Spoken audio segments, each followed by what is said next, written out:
ഭാരതീയ ജ്യോതിഷത്തിലെ 27 നക്ഷത്രങ്ങളിൽ ഏഴാമത്തേതാണ് പുണർദം. പ്രതികൂല സാഹചര്യങ്ങൾ കൊണ്ട് ജീവിതം തകർന്നു പോകുമ്പോഴും ചാരത്തിൽ നിന്ന് ഉയർത്തെഴുന്നേൽക്കുന്ന ഫീനിക്സ് പക്ഷിയെ പോലെ ശക്തമായി തിരിച്ചുവരാൻ കഴിവുള്ള നക്ഷത്രമാണ് പുണർദം. പുനർ എന്നാൽ വീണ്ടുമെന്നും വസു എന്നാൽ പ്രകാശം അഥവാ നല്ലതെന്നുമാണ് അർത്ഥം. അതായത് നഷ്ടപ്പെട്ട പ്രകാശം തിരികെ ലഭിക്കുക അല്ലെങ്കിൽ വീണ്ടും നല്ലതാവുക എന്നതാണ് ഈ നക്ഷത്രത്തിന്റെ അന്തസത്ത. പുണർദം നക്ഷത്രത്തെക്കുറിച്ചുള്ള ആഴത്തിലുള്ള പഠനം നമുക്ക് നൽകുന്നത് പ്രത്യാശയുടെയും കഠിനാധ്വാനത്തിന്റെയും ധർമ്മത്തിന്റെയും പാഠങ്ങളാണ്. പുണർദം എന്ന വാക്കിന്റെ അർത്ഥം തന്നെ ശുഭസൂചകമാണ്.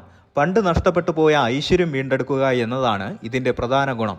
ജ്യോതിഷത്തിൽ ഈ നക്ഷത്രത്തിന്റെ പ്രതീകമായി കണക്കാക്കുന്നത് അമ്പുഴിയാണ്. ഒരു വേട്ടക്കാരൻ തൊടുത്ത അമ്പ് ലക്ഷ്യത്തിലെത്തിയില്ലെങ്കിലും അയാൾ തന്റെ അമ്പുഴിയിൽ നിന്ന് അടുത്ത അമ്പെടുത്ത് വീണ്ടും ലക്ഷ്യത്തിലേക്ക് തൊടുക്കുന്നു.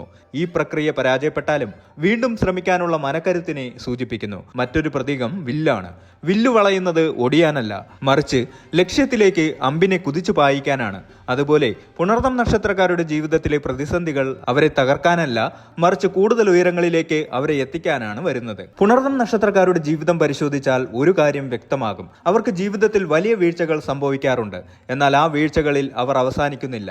ഏത് വലിയ തകർച്ചയിൽ നിന്നും അവർ കൂടുതൽ കരുത്തരായി തിരിച്ചുവരും. ജ്യോതിഷം ഈ ഗുണത്തെ പുനരാഗമന ശക്തി എന്ന് വിളിക്കുന്നു. പലപ്പോഴും പുണർദം നക്ഷത്രക്കാർക്ക് 2 വട്ടം പരിശ്രമിക്കേണ്ടി വരാറുണ്ട് വിജയം കൈവരിക്കാൻ. ആദ്യത്തെ വിവാഹം പരാജയപ്പെട്ടാൽ രണ്ടാമത്തെ വിവാഹത്തിൽ അവർ അതീവ സന്തോഷവാന്മാരായിരിക്കും.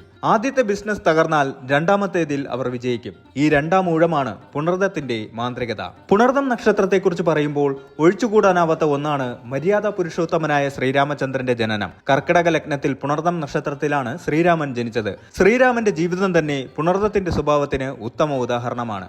രാജാവാകാൻ ഒരുങ്ങി നിന്ന നിമിഷം വനവാസത്തിന് പോകേണ്ടി വന്നു. പ്രിയതമയായ സീതയെ നഷ്ടപ്പെട്ടു. എന്നാൽ അദ്ദേഹം തളർന്നില്ല. ഹനുമാന്റെയും വാനരപ്പടയുടെയും സഹായത്തോടെ അദ്ദേഹം തിരിച്ചു വന്നു.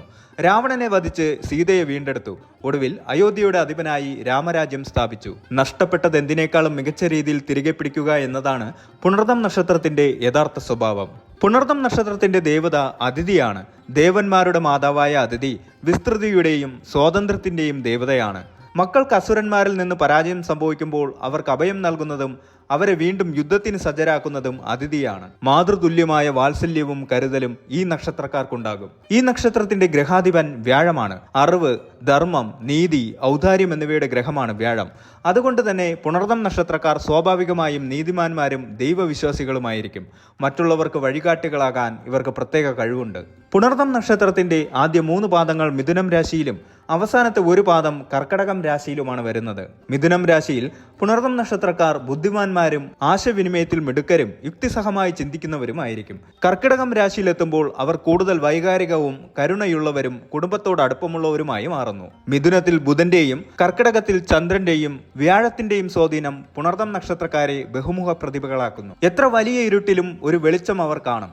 ഇത് കടന്നു പോകുമെന്ന ചിന്താഗതിയുള്ളവരാണ് ഈ നക്ഷത്രക്കാർ. വലിയ നിലയിലെത്തിയാലും ലളിതമായി ജീവിക്കാൻ ഇവർ ഇഷ്ടപ്പെടുന്നു.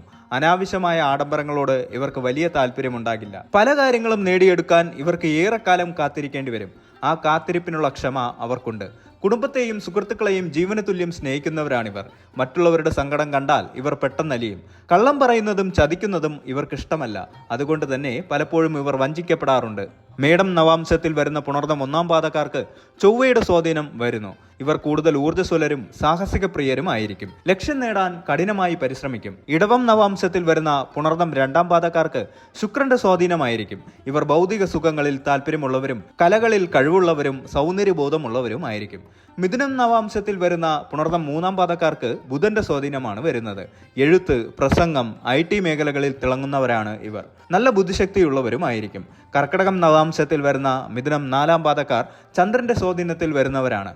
ഏറ്റവും ശുഭകരമായ പാദമാണിത്. ഇവർക്ക് അതിയായ ഓർമ്മശക്തിയും സഹാനുഭൂതിയും ഉണ്ടാകും. വ്യാഴത്തിന്റെ സ്വാധീനമുള്ളതുകൊണ്ട് അധ്യാപനം, പ്രസംഗം, കൗൺസിലിംഗ്, ജുഡീഷ്യറി എന്നീ മേഖലകളിൽ ഇവർക്ക് ശോഭിക്കാൻ കഴിയുന്നു. മിഥുനം രാശിയുടെ സ്വാധീനം കാരണം പത്രപ്രവർത്തനം, IT, മാർക്കറ്റിംഗ് എന്നിവയും കർക്കിടകം രാശിയുടെ സ്വാധീനം കാരണം നഴ്സിംഗ്, സോഷ്യൽ വർക്ക്, പാചകം എന്നിവയിലും ഇവർ പ്രാവീണ്യം തെളിയിക്കുന്നു. പുണർദം നക്ഷത്രക്കാർ ഒരു ജോലിയിൽ നിന്ന് വിരമിച്ചാലും മറ്റൊരു ജോലിയിൽ പ്രവേശിച്ച് ജീവിതം സജീവമായി നിലനിർത്താൻ ശ്രമിക്കുന്നവരാണ്.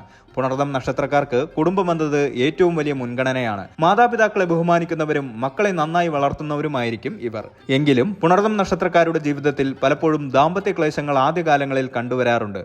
പങ്കാളിയുമായുള്ള ആശയവിനിമയത്തിലെ പോരായ്മകൾ പ്രശ്നങ്ങൾ സൃഷ്ടിക്കാം. എന്നാൽ പ്രായമാകുന്തോറും ഇവരുടെ കുടുംബജീവിതം കൂടുതൽ സുരക്ഷിതവും സമാധാനപൂർണവുമാകും. സാധാരണഗതിയിൽ പുണർദം നക്ഷത്രക്കാർക്ക് ആരോഗ്യമുണ്ടാകുമെങ്കിലും ശ്വാസകോശ സംബന്ധമായ അസുഖങ്ങൾ, ദഹന പ്രശ്നങ്ങൾ, രക്തസമ്മർദ്ദം എന്നിവ ശ്രദ്ധിക്കേണ്ടതുണ്ട്. വ്യായാമവും മിതമായ ഭക്ഷണ രീതിയും ഇവർക്ക് അത്യാവശ്യമാണ്. പുണർദം നക്ഷത്രക്കാർ തിരിച്ചടികളിൽ തളരാതിരിക്കാൻ ചില കാര്യങ്ങൾ ശ്രദ്ധിക്കേണ്ടതുണ്ട്. നിങ്ങളുടെ നക്ഷത്രത്തിന്റെ സ്വഭാവം തന്നെ തിരിച്ചുവരവാണ്. അതിനാൽ പരാജയം ഒരു താൽക്കാലിക പ്രതിഭാസം മാത്രമാണെന്ന് തിരിച്ചറിയുക. വ്യാഴത്തിന്റെ നക്ഷത്രമായതുകൊണ്ട് തന്നെ പ്രാർത്ഥനയും ധ്യാനവും നിങ്ങൾക്ക് വലിയ മാനസിക കരുത്ത് നൽകും. പഴയത് പോയാലേ പുതിയത് വരൂ എന്ന തത്വം മനസ്സിലാക്കുക. പുണർദം നക്ഷത്രക്കാർക്ക് വ്യാഴദശയും ശനിദശയും വരാറുണ്ട്. ജാതകപ്രകാരം ദോഷങ്ങളുണ്ടെങ്കിൽ ചില പരിഹാരങ്ങൾ ചെയ്യാവുന്നതാണ്. ശ്രീരാമൻ പുണർദം നക്ഷത്രക്കാരനായതുകൊണ്ട് വിഷ്ണുവിനെയോ രാമനെയോ ആരാധിക്കുന്നത് അത്യുത്തമമാണ്. വ്യാഴാഴ്ചകളിൽ വിഷ്ണു സഹസ്രനാമം ജപിക്കുന്നത് തടസ്സങ്ങൾ മാറാൻ സഹായിക്കും. നക്ഷത്ര ദേവതയായ അതിഥിയെ പ്രാർത്ഥിക്കുന്നത് തടസ്സങ്ങളില്ലാത്ത പുരോഗതിക്ക് സഹായിക്കും. പൂച്ചയാണ് പുണർദത്തിന്റെ മൃഗം. മൃഗങ്ങളോടുള്ള കാരുണ്യം ഇവർക്ക് നല്ലതാണ്. മുളയാണ് പുണർദത്തിന്റെ വൃക്ഷം. മുള പെട്ടെന്ന് വളരുന്നതും എത്ര കാറ്റടിച്ചാലും ഒടിയാതെ വളയുന്നതുമാണ്. ഇത് പുണർദത്തിന്റെ പ്രതീകം തന്നെയാണ്. വീടിന്റെ പരിസരത്തോ വനത്തിലോ മുള നട്ടുപിടിപ്പിക്കുന്നത് നക്ഷത്ര ഊർജം വർദ്ധിപ്പിക്കും. പുണർദം നക്ഷത്രക്കാർ അസാമാന്യ ക്ഷമയുള്ളവരാണ്. ജീവിതത്തിൽ എന്ത് വലിയ തടസ്സങ്ങൾ ഉണ്ടായാലും അവർ പെട്ടെന്ന് പ്രകോപിതരാകില്ല. സമയം വരട്ടെ, എല്ലാം ശരിയാകുമെന്നൊരു മനോഭാവം ഇവർക്കുണ്ടാകും. മറ്റുള്ളവർക്ക് മാപ്പ് കൊടുക്കാനുള്ള വലിയൊരു മനസ്സ് ഇവർക്കുണ്ട്. തങ്ങളെ ദ്രോഹിച്ചവരോട് പോലും പകവെച്ച് പുലർത്താൻ ഇവർക്ക് താല്പര്യമില്ല. അതിഥി ദേവതയായതുകൊണ്ട് തന്നെ ഈ നക്ഷത്രക്കാർക്ക് മറ്റുള്ളവരെ സംരക്ഷിക്കാനും പരിപാലിക്കാനും വലിയ താല്പര്യമുണ്ടാകും. കുടുംബത്തിലായാലും സുഹൃത്തുക്കൾക്കിടയിലായാലും ഒരു രക്ഷകന്റെ അല്ലെങ്കിൽ അമ്മയുടെ റോൾ ഇവർ വഹിക്കും. ആരെങ്കിലും വിഷമിച്ചിരിക്കുന്നത് കണ്ടാൽ അവരെ ആശ്വസിപ്പിക്കാൻ ഇവർ മുന്നിലുണ്ടാകും. കൂടുതൽ വേണമെന്ന അത്യാഗ്രഹം ഇവർക്ക് കുറവായിരിക്കും. തനിക്ക് ലഭിച്ച സൗകര്യങ്ങളിൽ സന്തോഷം കണ്ടെത്താൻ ഇവർക്ക് കഴിവുണ്ട്. സന്തോഷം ഉള്ളിൽ നിന്നാണ് വരേണ്ടതെന്ന് വിശ്വസിക്കുന്നവരാണിവർ. അതുകൊണ്ട് തന്നെ വലിയ സാമ്പത്തിക പ്രതിസന്ധികളിലും ഇവർക്ക് മനസ്സിന്റെ സമാധാനം നിലനിർത്താൻ സാധിക്കും. ഇവർ മതപരമായ ആചാരങ്ങളിൽ വിശ്വസിക്കുന്നവരാണെങ്കിലും കടുംപിടുത്തക്കാരല്ല. എല്ലാ മതങ്ങളെയും ആശയങ്ങളെയും ബഹുമാനിക്കുന്നവരാണ്. ആഴത്തിലുള്ള ആത്മീയ ചിന്തകൾ ഇവർക്കുണ്ടാകും. പ്രപഞ്ചശക്തിയിലോ ഈശ്വരനിലോ ഉള്ള അടിയുറച്ച വിശ്വാസം ഇവരെ പല അപകടങ്ങളിൽ നിന്നും സംരക്ഷിക്കുന്നു. വ്യാഴത്തിന്റെയും ബുധന്റെയും സ്വാധീനം ഉള്ളതുകൊണ്ട് ഇവർക്ക് കാര്യങ്ങൾ വേഗത്തിൽ ഗ്രഹിക്കാനുള്ള കഴിവുണ്ട്. വെറും പുസ്തക വിജ്ഞാനത്തെക്കാൾ ജീവിതാനുഭവങ്ങളിൽ നിന്നുള്ള അറിവിനാണ് ഇവർ മുൻഗണന നൽകുന്നത്. ഉപദേശം തേടി വരുന്നവർക്ക് കൃത്യമായ മാർഗനിർദ്ദേശം നൽകാൻ ഇവർക്ക് കഴിയും. മറ്റുള്ളവരെ ആശ്രയിച്ച് ജീവിക്കാൻ ഇവർക്ക് ഇഷ്ടമല്ല. സ്വന്തം കാലിൽ നിൽക്കാൻ ഇവർ കഠിനമായി പരിശ്രമിക്കും. കരിയറിന്റെ ആദ്യകാലങ്ങളിൽ മറ്റുള്ളവരെ കീഴിൽ ജോലി ചെയ്താലും പിൽക്കാലത്ത് സ്വന്തമായി എന്തെങ്കിലും ചെയ്യാനോ നേതൃസ്ഥാനത്തെത്താനോ ഇവർ ആഗ്രഹിക്കും. ഇവർ അനാവശ്യമായി സംസാരിക്കാറില്ല. എന്നാൽ സംസാരിക്കുമ്പോൾ അത് മറ്റുള്ളവരുടെ ഹൃദയത്തിൽ തൊടുന്ന രീതിയിലായിരിക്കും. തമാശകൾ പറയാനും ആസ്വദിക്കാനും ഇവർക്കിഷ്ടമാണ്. ഇവരുടെ സാമീപ്യം മറ്റുള്ളവർക്ക് ഒരു പ്രത്യേക പോസിറ്റീവ് എനർജി നൽകും. പുണർദം നക്ഷത്രം പ്രത്യാശയുടെ നക്ഷത്രമാണ്. നിങ്ങളുടെ ജീവിതത്തിൽ ഇപ്പോൾ അനുഭവിക്കുന്ന കഷ്ടപ്പാടുകൾ ഒരു പുതിയ ഉദയത്തിന്റെ മുന്നോടിയാണെന്ന് വിശ്വസിക്കുക. വില്ലിൽ നിന്നും തൊടുത്തുവിട്ട അമ്പ് ലക്ഷ്യം കാണുന്നത് പോലെ വൈകിയാണെങ്കിലും നിങ്ങൾ ആഗ്രഹിച്ച വിജയത്തിൽ എത്തിച്ചേരും.